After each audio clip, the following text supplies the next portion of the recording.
in terms of social media, what sort of things could, because I'm terrible, I'm on Instagram, and I go on doom scrolling looking at reels, and I get stuff coming up, all sorts of nonsense, yeah?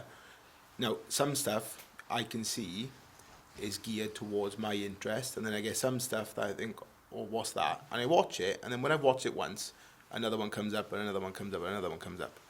So you can quickly end up going down a very dark route, because even if it's something that you don't like, your curiosity picks up. I'd be interested to know, with regards to what it is to be a man, with regards to masculinity, what are you guys seeing? I think what's always important for me to remember is that if you see anyone online telling you how to be a man, how not to be a man or anything, they're not just doing it because they care about it. They're doing it because there's a profit incentive. If they can get the most comments saying, this is wrong, what are you talking about, then they make more money, more people see their videos, they become more popular, etc. There's always a sort of hidden motive with people like Andrew Tate that they're in it for the money. It's clear, and they're using this sort of reactionary politics, even if they believe in it, to further how much money they can get out of it. I personally think part of the problem with young men today, or one of the problems they face, is that each side, if we talk about the left being quite into their identity politics of saying, okay, this is what it means to be a man and it's wrong, and then the right exacerbating that, people like Andrew Tate saying, no, those very things the left say are wrong are what's right about being a man, and you should prioritise that even if it's in an aggressive way or whatever. There's really not a place on the internet where you can sort of survive in that sense, especially if you're only seeing that reactionary content. So what if someone is not as educated, smart, well-spoken as you are?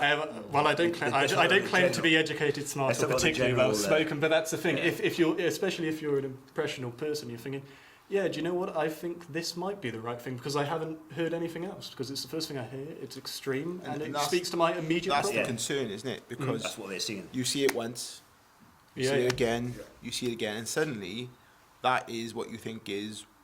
And this happens with politics as well. It's why, despite Reform UK only having a few seats in Parliament, we see so much of them. Yes. It's because they're controversial and people will be reacting. So the algorithm picks up on that, okay, we need to show more of this because people are reacting, they're commenting, they're liking this stuff. And it's the same with people like Andrew Tate. It works for the algorithm, so people see it more. So it must be highly confusing for... I can imagine, because when we were growing up, our role models were people around us. Yeah. Mm-hmm. Maybe our coaches, or our TV teachers. TV was a role model. Never the TV, but not in your face all the time. Yeah. I just think it must be so confusing to be, a young man these days. I'm curious about this because that's why I'm going down this route. So, for example, now, if I see something funny that I see on Instagram, I will share it with my friends. Yeah, that's what people do today. That's what. Yeah. So, are you seeing any content that you think is that's the stuff that shouldn't be shared as a result? Absolutely. I mean, especially that's the thing about it. So, corporations owning all the means of sharing opinions, and for the issue of Facebook and Instagram, it's owned by the same company. But when I compare the posts that I see on Twitter, which are completely left wing, and the posts that I see on Instagram, which are completely not because I enjoy them, but extreme stuff about masculinity, about right wing. Obviously, when we say obviously this is the free marketplace of the ideas, and if, for example, Andrew Tate talks nonsense and people can disregard it, everyone should be able to say whatever they want, which I think they should, but we should not disregard the fact that we're not completely free. Like the company of Meta controls what you can see, which I mean, even if you don't want it, affects your ideas. And if all you see is right wing, masculinity and if stuff. we talk about a platform like X that's owned by Elon Musk, who shall not be named, Elon Musk, then of course you're going to see more right wing. Exactly, yeah. And so the things that you see like on social media doesn't necessarily reflect you, because that's what's being controlled by those corporate companies. And yes, we do see like extreme stuff on Instagram, which I mean I don't enjoy it, but the fact that they are so extreme and they are so uncommon, gives them a bit of attention. But in a way, because I know I do this even though I shouldn't, we sort of add to the problem of getting it blown up and getting it seen, because what was that guy, that Christian nationalist guy we're talking about? Yes. If I see a video of him, I'll send it to my friends. Go, look at this guy! What an idiot! Stuff is clearly racist and homophobic, etc. But then I'm still sharing it. He still gets that interaction that will get him more views, Yes. etc. And you will see those. But you don't want to ignore it at the same time. It's a bit of a Yeah, that's what I was trying No, to but I say. think it's an interesting point, and the point I was going to raise on that as well, leading on from what Gawain said there, is if we talk about generationally, you know, you said earlier that there's certain topics you just wouldn't discuss with your friends. There's certain boundaries that you haven't actually set in stone, but just through that relationship over a period of time, you get to understand what may be deemed acceptable and what's not. Do you feel that with social media that those boundaries don't exist? And as Gawain has alluded to, I've done it. I've sent controversial videos to my friends.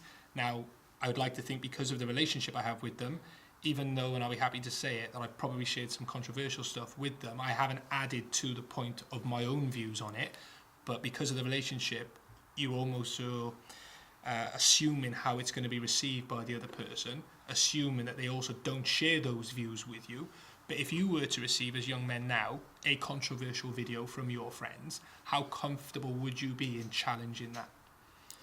Well, generally, I suppose the way in which we form our friend groups is by what they think as well. I don't think I would have a complete racist as a friend of mine, and I don't think a complete racist would have me as a friend of his. And when I think about my own friend group, we don't have that big of a political diversity in what we think.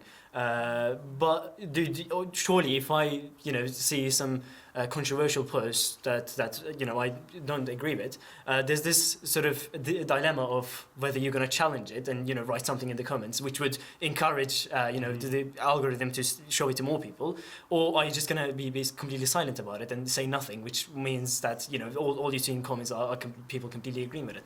And I don't have a solution to that. It really is a bit of a dilemma, isn't it? Because the reason why I asked the question, and I was thinking of this, is what you're seeing on social media affecting your perception of what it is to be a man or what it is to be a boy? Yes, but not in the way that someone like Andrew Tate would intend. In fact, it's a complete rejection of that. In a way, no, I won't go as far as saying I'm glad for Andrew Tate, but in a way, because I see the content, that's what I think, sorry, that's rubbish, If I wasn't exposed to that, perhaps, I wouldn't be aware of it and wouldn't be able to reject it. But going back to what Kojo said, you're educated. That's the problem. What's the general? Who would listen to something and not question it? That's a problem. I like to think people would take the time to think critically, but I know it's not true. And the problem with social media is that everyone here on this table, if a teacher said something overtly homophobic or racist, without a doubt, I'd hope that they'd be fired or at least get a very serious talking to. Yes. Online, you can hide behind a bit of a mask, where you can just put anything you want, no matter how controversial it is. Of course, this is kind of change of stuff like, I know Instagram now shows your likes, but if you're anonymous Reddit user or something, you can put whatever you like on there. Whereas in a social situation, you wouldn't be able to say that without either being seriously judged or laughed out the place. And the entire the way in which the social media is formed is asking you to just doom scroll. You see a post, you don't just go like 10 minutes. Do I agree with that or do I disagree with that? Let me have pros and cons list. You don't do that. You just see someone talking something and you scroll and you keep doing that again and again. And I suppose in your subconsciousness, although you don't intend it to be that way, if you are exposed to some form of content, some form of speech for a long time, it's not up to your will. You are going to agree with it, or you're going to normalize it if you don't see otherwise. And the way in which the algorithm is formed, I don't think you will see otherwise that much. It's media A levels coming in hand here. It's what they call the cultivation theory, is that over time, if a view, perhaps a stereotype is the best way to show it, if a view that this stereotype keeps on getting shown, you start thinking, okay, yeah, this is what everyone thinks.